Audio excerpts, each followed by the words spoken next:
পুরনো জিনিসগুলোকে আমার মনে হয় যে ফেলে দেবো কেন, কোনো জিনিস তো ফেলা যায় না।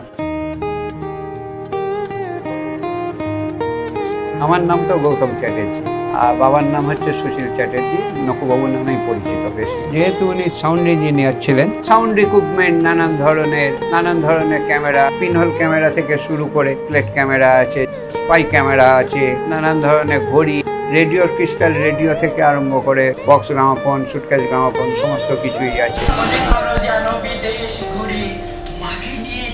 এবং তিনি বিশ্বাস করতেন যে জিনিসগুলোর মধ্যে প্রাণ আছে।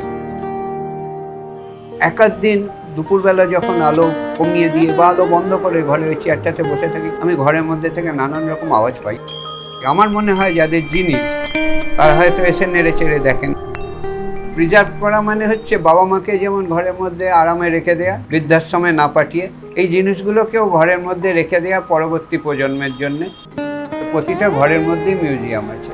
আপনাদের স্ট্যাম্প হতে পারে, পুরনো কয়েন হতে পারে, সে সমস্তগুলো ছবি তুলুন বা ভিডিওকরণ করে NCSMকে পাঠান। ওরা খুব সুন্দরভাবে আপনাদেরকে তার জবাব দেবে এবং সেগুলোকে খুব ভালোভাবে এক্সিবিট করবে।